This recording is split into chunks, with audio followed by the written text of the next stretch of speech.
Hello! Today we're going to talk about resumes.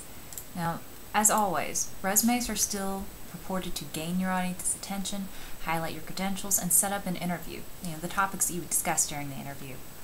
But the way resumes look have changed a lot, especially since 2010, and they're rapidly evolving even this year. Now, the standard content that has always been and will likely continue to be on a resume is your name, your education, any honors that you've received, and your job history. And that job history should still include the company, your title, the location you worked, and the dates. The standard formatting is still in reverse chronological order. You want to start with what's happened most recently first, and then talk about what happened in the past. Also, when you have more jobs than can fit into one page, you want to choose those jobs to include which best display why you were a good candidate for the job that you were applying to. Choose strategically. Also, resumes are still designed to be skimmed. You want to use a lot of bullet points and not a lot of full sentences. Never include a paragraph in a resume.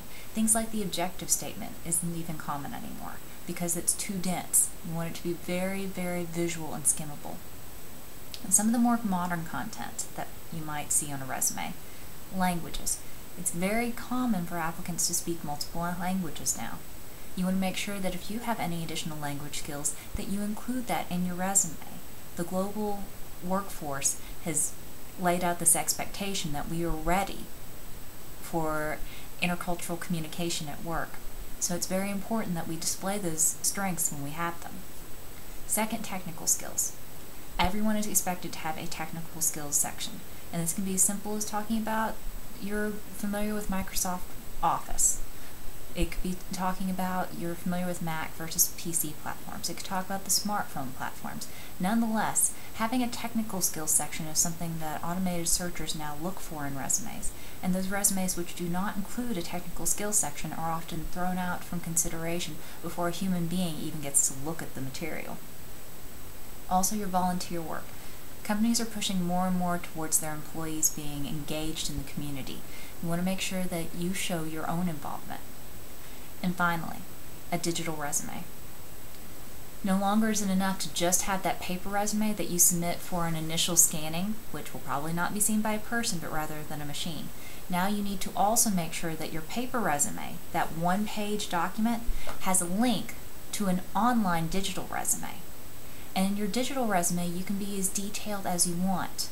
If an employer is going to your digital resume, it's because they really are interested in you and they want to get a sense of who you are and the details of what you can do before they decide who to pull in for an interview. And so this can be as simple as a LinkedIn profile, or it can be your own website. The level of detail is up to you, but that online link to your resume must exist for you to be a viable candidate in the modern job market. Other potential content you might consider if you need to take up space. Your GPA, if you have a 3.0 or higher. Any associations that you're currently involved in. A section of highlights that summarizes what your strengths are. Your objective statement, if you still want to include that. Again, it looks kind of dated, so make sure it's brief. And also references. Make sure you ask your references before including them in your resume, but they still have a place on that one-page paper. Now, the standard formatting for that one-page resume, still make sure that your header matches the header that you're going to use on your cover letter. Make sure it stays to one page. Use minimal white space. You want to make sure that you're very active and it's a full page. You want to have a clear separation of sections. Again, it's all about that skimmability. You want someone to be able to look at your resume for 20 seconds and get a good sense of what you do and don't have on there. Use lots of bullet points, use lots of section breaks, and make sure you use font that's 10 points or larger. I know that some of you have a lot of content to fit to a resume, but you want to make sure that people can read it without straining their eyes, because as many resumes as most people look through, it's not worth the effort to try to squint and read something. Now, something that's very trendy, especially as of 2013, and may be here to stay and may go away eventually, is the infographic resume.